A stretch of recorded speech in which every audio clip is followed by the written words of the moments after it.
پھر اس کے بعد میری ایک کتاب ہے جس کا نام محبت ہے. وہ محبت کی نظمیں میں نے ایک رات میں کہی ہیں. پوری رات پتہ نہیں مجھے شاعری کی اتنی آمد تھی, نیند اچاٹ ہو گئی. پوری رات میں نے نظمیں کہیں ایک ہی بہر میں. پھر اگلی صبح جب میں نے اتنے سارے پیجز دیکھے مجھے خیال ہے کہ فیبرری کا مہینہ ہے, میں نے ویلنٹائن ڈے تک اس کو پبلش کروانا ہے. اور ایک ہفتے کے اندر وہ پبلش ہوئی ہے. انوگریشن تھی اس کی 14 فیبرری کو. اس دور کے منسٹر نے وہ تمام بکس خرید کر پورے ہال کو ڈسٹریبیوٹ کر دی. ہال کھچا کھچ بھرا ہوا تھا سخت سردی میں. ایک کامیاب پروگرام تھا, ایک ریکارڈ ہے میرے لیے عزت ہے. وہ تمام کتابیں تحفتاً دی گئیں. اس کے بعد میری دوسری کتاب ہے, میں نے براہوی نظموں کا اردو منظوم ترجمہ کیا ہے, خواب بنتے رہو. اور اب ایک اور کتاب آ رہی ہے جس کا نام ابھی ڈیسائیڈ نہیں کیا, لیکن 2-3 سال سے مسودہ پڑا ہے. مصروفیت گھر کی ذاتی میری کچھ مصروفیات تھیں. اور براہوی غزلوں کا مجموعہ تیار ہے, انشاءاللہ وہ بھی بہت جلد پریس میں چلا جائے گا. اس طرح میری کل 7 کتابیں ہو جائیں گی. ماشاءاللہ ماشاءاللہ. 7 کتابیں آپ لکھ چکی ہیں. کوئٹہ سے آپ کا تعلق ہے. ادبی حلقوں کو کیسے دیکھتی ہیں؟ کوئٹہ کے اور اسلام آباد بھی آپ کا آنا جانا لگا رہتا ہے. آپ یہاں کے ادبی حلقے اور وہاں کے ادبی حلقے اور ادبی فضا, ادبی ماحول آپ کیسے دیکھ رہی ہیں؟ دیکھیے, جو ادب سے تعلق رکھتے ہیں وہ چاہتے ہیں کہ ادب کو پنپنے میں ان کا حصہ ہو. وہ دل سے چاہتے ہیں. لیکن اب وہ کام کرنے کا طریقہ سب کا الگ الگ ہوتا ہے, اس لیے وہ حلقوں میں ڈیوائیڈ ہو جاتے ہیں. حالانکہ یہ کام مل جل کے کرنے کے ہوتے ہیں, لیکن ظاہر ہے سب خود اختیاری خود مختاری کو پسند کرتے ہیں, تو اس طرح ان کی الگ الگ انجمنیں بننے لگ جاتی ہیں. یہی حال ہمارے کوئٹہ بلوچستان کا بھی ہے. بہت سی تنظیمیں ہیں جہاں ادب کے حوالے سے کام ہوتا ہے, لیکن مجھے بڑا افسوس ہوتا ہے کہ as compare to other provinces جو بلوچستان کی صورتحال ہے, وہاں شاید ادب کے لیے اتنا کام نہیں ہو پا رہا. اگر میں اپنے لیے یہ سنوں اپنے ڈپارٹمنٹ سے کہ یہ تو شاعرہ ہے, جذباتی ہے, یعنی اس کی بات کو اہمیت نہیں دینی ہے, تو میں کیا ایکسپیکٹ کروں کہ میں کس لیول پہ جا کے بات کروں. لیکن جب میں باہر جھانکتی ہوں, میں کراچی, لاہور, اسلام آباد جب میں آتی ہوں, یہاں میں اتنا ہلا گلا دیکھتی ہوں, ادب کے حوالے سے اتنا کام دیکھتی ہوں, مجھے بڑا اچھا لگتا ہے. یہاں بھی تو شاعر ہیں جو بڑی اونچی اونچی پوسٹوں پہ, مجھے نہیں لگتا کبھی اپنی سیٹ پہ بھی بیٹھتے ہوں گے. جب دیکھو فضاؤں میں اڑ رہے ہوتے ہیں. اس کا مطلب ہے ڈپارٹمنٹ ان کو سپورٹ کر رہا ہے نا. ایسے ہی ہے. تو ایسا ہونا چاہیے بھائی. وہ ایکسٹرا آرڈنری پرسنالٹیز ہوتی ہیں جو ادب پہ کام کرتی ہیں. وہ ایکسٹرا آرڈنری اللہ کی طرف سے بھیجا گیا وہ جو مخلوق ہوتی ہے, وہ تحفہ ہوتی ہیں. وہ اتنے سینسٹیو لوگ ہوتے ہیں کہ وہ آپ کے لیے قلم کے زور پہ وہ بات کہیں گے جو آپ اتنی بڑی اسپیچز میں نہیں کر سکتے ہو. ان کی عزت کرنی چاہیے, ان کی قدر کرنی چاہیے. اب جہاں تک تنظیموں کی بات ہے, دیکھیے تنظیمیں آج کل کا جو سب سے بڑا ایشو ہے وہ ہے بجٹ. آپ جب کسی کو دعوت دیتے ہو تو ظاہر عزت دینا آپ کا فرض ہے اور ان کا حق بھی ہے, اور یہ بغیر پیسے کے نہیں ہو سکتا. بغیر پیسے کے جیسے محبت پہ اثر نہیں ہوتا نا, وہ لفاظی ہوتی ہے, تو محبت بھی پیسہ اور اظہار مانگتی ہے نا, فزیکلی طور پہ چاہیے ہوتا ہے کچھ نہ کچھ. تو میں اس پلیٹ فارم کے تھرو یہ میسج ضرور کنوے کرنا چاہوں گی کہ جو اسٹیٹ ہے, جو حکومت ہے, وہ ان کی سرپرستی کرے. بھائی وہ آپ کے لیے کام کر رہے ہیں, وہ فزیکلی آپ کو سپورٹ دے رہے ہیں, ٹیکنیکلی طور پہ آپ کو سپورٹ کر رہے ہیں, تو جہاں ان کے ہاتھ بندھے ہوئے ہیں وہاں آپ ان کے ہاتھ کھول دو, اور ان کو گڑگڑانا نہ پڑے کہ ہمیں یہ چاہیے. ان کے لیے ایک سیٹ اپ ہونا چاہیے. بھائی یہ بجٹ ان کے لیے جو ان کے اس طرح سے ڈسٹریبیوٹ ہوگا, پتہ نہیں اس پہ کیوں نہیں کام ہو رہا, اس پہ ہونا چاہیے. ہمارا المیہ یہ ہے کہ جتنے بڑے بڑے ادارے ہیں حکومتی لیول کے, وہ چاہتے ہیں کہ ہم اپنے طور پہ خرچ کریں جہاں سے کوئی پوچھ گچھ والا بھی نہ ہو. اب یہ غلط بات ہے نا. آپ شاعروں کو, ادیبوں کو ان کا حصہ بنائیں, وہ آپ کا رائٹ ہینڈ ہے. اور میں یہ بات ضرور کہوں گی کہ جو ہمارا طبقہ ہے نا, یہ بڑا پیارا طبقہ ہے. یہ اگر کسی کو فائدہ نہیں دیتا تو نقصان بھی نہیں دیتا. اس بات کو سمجھ لینا چاہیے, اس حقیقت کو مان لینا چاہیے. ہمیں اپنے ساتھ رکھیں, ہم بہت اچھے لوگ ہیں. کیا کہنے, کیا خوبصورت بات آپ نے. اور میں چاہوں گا کہ آپ کا یہ پروگرام, جو آپ کا میسیج ہے, یہ حکومتی سطح تک پہنچے. اور میں نے یہ بات سنی ہے کہ پڑھی بھی ہے کہ کسی بھی ریاست کا, کسی بھی ملک کا زوال جب اس کو تباہ کیا گیا تو سب سے پہلے وہاں سے زبان کو ختم کیا گیا, تہذیب کو ختم کیا گیا, اور اس کے بعد شاعر ادیب جو زبان کو فروغ دیتے ہیں, جو آگے بڑھاتے ہیں تہذیب کو, ہمارے جو کلچر ہے اس کو, ان کے لیے بہت بڑا ایک چیلنج ہے. جی. تو یہ میں آپ کا پیغام جو ہے یہ حکومتی سطح تک پہنچاؤں گا انشاءاللہ اس پلیٹ فارم سے. آپ ماشاءاللہ ڈنکے کی چوٹ پہ پہنچائیے. جی بہت شکریہ. اچھا آپ کا ماشاءاللہ ہیومن رائٹس پہ آپ نے کام کیا, آپ کرتی بھی ہیں جی, اور آپ کا شعبہ بھی یہی ہے. جی. یہ بتائیے گا یہ جو شاعرات ہیں یہ اکثر ان کو شکوہ کرتے سنا گیا ہے, ہم اکثر سنتے بھی ہیں کہ ہماری جو ہے وہ کہیں ہمیں ہراساں کیا جاتا ہے, کبھی شعر و ادب شاعری کے حوالے سے, کبھی ہمیں جاب کے حوالے سے, کبھی یہ شاعرات کا جو معاملہ ہے اس کو آپ کیسے دیکھتی ہیں؟ دیکھیے آپ نے بالکل صحیح کہا, ہیومن رائٹ سے میرا واسطہ رہا ہے. ویسے میرا جو پیرنٹ ڈپارٹمنٹ ہے وہ وومن ڈیولپمنٹ ڈپارٹمنٹ ہے, وومن رائٹس میں ہم کام کرتے ہیں. لیکن 3 سال میں نے منسٹری آف ہیومن رائٹس میں ڈپوٹیشن کے طور پہ بھی کام کیا ہے. تو آپ کا جو کویسچن ہے بڑا ویلڈ کویسچن ہے. دیکھیے بینگ اے فیمیل میں ان باتوں کو بہت اچھی طرح سمجھ سکتی ہوں, لیکن شاید میں تھوڑا سا مختلف اینگل سے سوچتی بھی ہوں. وہ اس لیے کہ میرا ایمان ہے کہ دیکھیے جب آپ میل ڈومینیٹ سوسائٹی میں موو کرتے ہیں تو آپ کو اپنا ذہن بنا لینا چاہیے گھر سے نکلتے ہوئے کہ آپ نے کیا کیا فیس کرنا ہے. جہاں کوئی اکا دکا خاتون نظر آئے گی, مرد ہی مرد ہوں گے, تو جب آپ مینٹلی طور پہ پریپیئر ہوتے ہیں تو آپ گلے شکوے نہیں کرتے ہیں. اور میں تو سمجھتی ہوں اگر آپ نکل کر کچھ کرنا چاہتے ہو تو ان گلے شکووں کو تھپک کے سلا دو اور مقابلہ کرنا سیکھو, بجائے اس کے کہ آپ اپنا وقت کا ضیاع کرو, رونا پیٹنا جاری رکھو. تو آپ خود کو اس قابل بناؤ, پھر آپ کہو کہ مجھے دیکھو, مجھے سوچو, مجھے سمجھو. میری بے باک نظروں کی تہوں میں کوئی مجبوری نہیں ہے, کوئی لالچ, کوئی چہرہ, ہوس کچھ بھی نہیں ہے. میرا ادراک ہے جو مجھ کو میرے خیر کے پہ ہونے کی مسلط پر بٹھاتا ہے. مجھے یہ علم ہے کہ میں اجالوں کی طرح سے پھیل جاتی ہوں. حقیقت روز روشن ہے جہاں ہر ایک چمکتی ریت پانی بن نہیں سکتی. حقیقت اپنی فطرت میں کہانی بن نہیں سکتی. میری بے باک نظری کا غلط مطلب نہ لینا. مجھے بہرو بھرنے کی ادا آتی نہیں ہے, مجھے گھٹ گھٹ کے مرنے کی ادا آتی نہیں ہے. میرا ادراک ہے جو مجھ کو میرے خیر پر ہونے کی مسند پر بٹھاتا ہے. میں ایسی ہوں دکھانا چاہتی ہوں, میں کیسی ہوں بتانا چاہتی ہوں. مجھے دیکھو, مجھے سوچو, مجھے سمجھو. میں عورت ہوں, حقیقت ہوں. یہ میرا میسیج ان خواتین کے لیے جو یہ رونا روتی ہیں کہ ہراساں کیا جاتا ہے, لیکن اس میں حقیقت ہے. جہاں میجورٹی ہوگی وہاں مائنورٹیز پریشان ہوتی ہیں, اور پھر وہ خواتین صرف آنچل سنبھالنے میں لگ جاتی ہیں, ان کی صلاحیتوں کو زنگ لگ جاتا ہے. اگر آپ چاہتے ہو کہ ملک کی نصف سے زیادہ آبادی کو کارآمد شہری کے طور پہ آپ نے یوٹیلائز کرنا ہے تو ان کو ہراساں نہ کیجیے, ان کو کام کرنے دیجیے اچھے ماحول میں. اب تو ہم نے وومن ڈیولپمنٹ ڈپارٹمنٹ کے تھرو ہراسمنٹ ایکٹ ایک ورک پلیسز بھی کر دیا ہے, جس میں فل فلیج آفیسز بھی ہیں, جس میں کیس رجسٹر ہوتے ہیں. اور میں یہ بات اچھی طرح سمجھتی ہوں کہ کیس رجسٹر ہو نہ ہو, اس ایکٹ کی یا اس لا کی کوئی امپلیمنٹ ہو نہ ہو, لیکن اس کا چرچا بہت ہوا ہے. اب مرد تھوڑا سا کانشیس ہو گئے کہ گھورنا نہیں ہے, کہ غلط بات نہیں کرنی, کیس ہو سکتا ہے, اور یہی ڈر کافی ہے. واہ واہ واہ, کیا خوبصورت, بہت اچھا کام آپ نے کیا, اور یہ حکومتی سطح پہ یہ کام ہوا, یہ بہت خوشی کی بات ہے. اچھا ان شاعروں کا بتائیں جو خود ہراساں ہوتے ہیں اور وہ تو بیچارے کیس بھی دائر نہیں کر سکتے. آپ نے پہلے شاعرات کا پوچھا تھا نا, مجھے آپ کے سوال کرتے وقت عجیب سا کچھ محسوس ہو رہا تھا کہ آپ نے شاعرات کو ہی فوکس کیا, کہ آپ خواتین کہہ سکتے تھے, لیکن شاعرات کا میرے خیال میں اس لیے بھی آپ نے پوچھا ہوگا کہ دیکھیے شاعری کرنا اور پھر عورت ہونا, شاعری تو اظہار ہے نا اپنی ذات کا, یوں سمجھیے کہ بے پردہ ہونا ہے نا.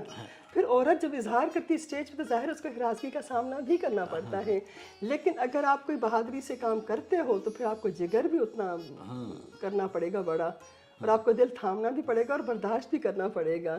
تو اس کے لیے وہی والی بات ہے کہ مینٹلی طور پہ آپ کو تیار ہو کے نکلنا ہوگا کہ سارا میں نے فیس کرنا ہے. اور اگر نہیں فیس کر سکتے تو گھر پہ بیٹھو, ضرور تھوڑی شاعرہ ہونا, آپ کے بغیر دنیا چلتی رہے گی. اگر آپ میں ہمت ہے تو باہر نکلیے, نہیں ہے تو گھر بیٹھیے. میں تو اکثر یہی کہتی ہوں, یہ عورتوں کے اگینسٹ بھی جاتی ہے بات, لیکن حقیقت یہی ہے. اگر آپ نے دنیا کا سامنا کرنا ہے تو دل تھام کے باہر آئیں. لیکن آپ نے کہا شاعر بھی جو ہراساں ہوتے ہیں, دیکھیے عورت ہو یا مرد ہو, اس میں شرط یہ ہے کہ وہ انسان اچھا ہو. اس کے بعد کیٹیگریز آتی ہے نا. بالکل. اب وہ اچھائی برائی دونوں کیٹیگریز میں ہوتی ہے. کہیں مرد اچھے ہوتے ہیں, کہیں عورتیں بری ہوتی ہیں. عورتیں اچھی ہیں تو مرد برے ہوتے ہیں. اور اچھائی برائی کا سامنا تو انسان نے کرنا ہوتا ہے نا. تو اس لیے میں یہ سمجھتی ہوں کہ اگر انسان اچھا ہے تو شاعر بھی اچھا ہے, وہ افسر بھی اچھا ہے, وہ ماں باپ ہر رشتے میں فٹ ہے. تو ہمارا فوکس کیا ہونا چاہیے؟ اچھا انسان. بعد میں اب اچھے شاعر ہو جو بھی ہو. بہت خوبصورت جواب آپ نے دیا. اور میرے خیال سے وہ شاعر ادیب جو اس طرح کا شکوہ کرتے ہیں یا وہ ان کو سننا پڑتا ہے کہ ہمیں کہ یہ شاعر ادیب ہراساں ہوا ہے, ان کو جواب مل گیا ہوگا کہ سب سے پہلے انسان اچھے بنو پھر شاعر اچھے ہو. اگر انسان اچھے نہیں ہو تو شاعری کا فائدہ نہیں ہے. میں اکثر یہ کہتی ہوں نا, دیکھیے ہم اب اس سٹیج پہ ہیں کہ ہم خود شناسی کے عمل سے گزر چکے ہیں. کم از کم میں اپنے بارے میں دعویٰ کر سکتی ہوں کہ مجھ میں کیا اچھائیاں ہیں, کیا برائیاں ہیں. اس لیے جو میں نے اپنا اینالائز کیا, میں نے احتساب کیا ہے, مجھے زیادہ باتیں اپنی اچھی لگی ہیں. یہ اس لیے میں دعوے سے کہہ رہی ہوں کیونکہ میں ثابت کر سکتی ہوں اور میں نے ثابت کیا ہے. تو اکثر میں یہ بات کہتی ہوں کہ جہاں تم سے بڑھ کر بہت اچھی شاعرات ہوں گی, لیکن تمہیں اتنا پیار کیوں ملتا ہے؟ شاید اس لیے کہ میں شاید تھوڑا بہت اچھا انسان ہوں. میں کوئی بہت عمدہ شاعرہ نہ صحیح, لیکن محبتیں تو کمائی ہیں نا. اب اس میں کس کی کنٹریبیوشن زیادہ ہے وہ آپ لوگ فیصلہ کریں گے. واہ واہ واہ واہ, بہت خوبصورت. اچھا, بہت سارے ایونٹس ہوتے ہیں جی کوئٹہ میں, سرکاری سطح پہ بھی ہوتے ہیں. بہت سارے ہٹا دیں ایونٹ ہوتے ہیں. ہمیں دیکھنے کو جی دیکھتے رہتے ہیں فیس بک پہ اور دوسرے سوشل میڈیاز پہ. تو کیا اس میں بھی اسلام آباد کی طرح کوئی توڑ پھوڑ ہوتی ہے, کوئی ٹانگیں کھینچی جاتی ہیں لوگوں کا, کوئی آنکھوں پہ پٹی باندھی جاتی ہے؟ کیا ایسا کوئی معاملہ وہاں پہ بھی ہوتا ہے؟ جیسے کراچی میں اکثر سننے کو احمد شاہ صاحب نے یہ کر دیا, انہوں نے آرٹ کونسل کو جو ہے وہ اپنی اجارہ داری بنا لیا, اپنی جو ہے وہ اس پہ ہی کام کرتے ہیں. کیا کوئٹہ میں بھی ایسا ماحول ہے؟ احمد شاہ صاحب کا اپنے خام خواہ نام لیا, اب میں بولنے پہ مجبور ہو جاؤں گی اور میں باز نہیں آتی ہوں. احمد شاہ صاحب نے کوئٹہ میں بہت بڑا وہ دھمال ڈالی تھی اور بڑا ایونٹ کروایا تھا ویٹمز میں, جس میں میں نے فیس بک پہ لگایا بھی تھا کہ باہر کا ایک شخص آیا, اس نے چٹکی بجاتے ہوئے پروگرام کیا اور چلتا بنا نا. اچھا, حکومت نے آنکھیں بند کر کے اس کو کروڑوں روپے دے دیے, اور وہاں بلوچستان کی تنظیمیں گڑگڑاتی ہیں 2-4 لاکھ کے لیے. تو یہ غلط ہے. اس کی میں نے سوشل میڈیا پہ بے شک میں گورنمنٹ سیکٹر سے ہوں, لیکن میرا فرض ہے کہ میں غلط کو غلط کہوں, یہ میری ذمہ داری ہے. احمد شاہ صاحب بہت اچھا کام کر رہے ہیں, مجھے اس سے کوئی لینا دینا نہیں. بہت سے لوگوں کو انگیج کیا ہوا ہے, محفلیں سجا رہے ہیں, ادب کی خدمت بھی اس میں ہو رہی ہے. تو ہاں, تو اس پہ مجھے اعتراض نہیں ہے. مجھے اعتراض میری گورنمنٹ پہ ہے کہ آپ اپنے لوگوں کو اوبلائج نہیں کرتے ہو, اور خوش آمدانہ طور پہ کسی نے بات کی اور آپ نے اس کو اتنا فیسلیٹیٹ کر دیا. غلطی ہماری ہے, احمد شاہ صاحب کی نہیں ہے. اس نے اپنے طور پہ اچھا کام کیا, خوشی دی اسٹوڈنٹس کو, اتنی رونق مچائی بلوچستان جیسے صوبے میں, تو انہوں نے بہت اچھا کام کیا. بہرحال ہمارا جو ادارہ سیاحت و ثقافت اور آثار قدیمہ ہے, اس کی ذمہ داری بنتی ہے کہ وہ حکومتی سطح پر ادب کی آبیاری کرے. اور الحمدللہ ابھی کچھ سالوں سے میں دیکھ رہی ہوں کہ بہت کام ہو بھی رہا ہے. مختلف مشاعرے ہوتے ہیں چھوٹے لیول پہ. ابھی میں نے ریسنٹلی یہ ہے کہ وہ جو آل پاکستان جو بڑا لیول ہے اس پہ لوگ گھبراتے ہیں, حکومتی سطح پہ بھی گھبراتے ہیں, جہاں اربوں کا بجٹ آتا ہے. تب میں نے جا کر منت کی, بھائی آپ نہ گھبراؤ, میں آپ کو چھوٹے سے بجٹ میں بڑا مشاعرہ دوں گی, کیونکہ میرا مقصد پیسہ کمانا تو نہیں ہے نا اس میں نے تو اپنے دوستوں کے لیے کام کرنا ہے کہ جو چاہتے ہیں کہ کوئٹہ آئیں, کسی کے ریفرنس سے آئیں, خود سے تو کوئی آنے کی ضرورت نہیں کرتا, ان کو ہم نے ہی بلانا ہے.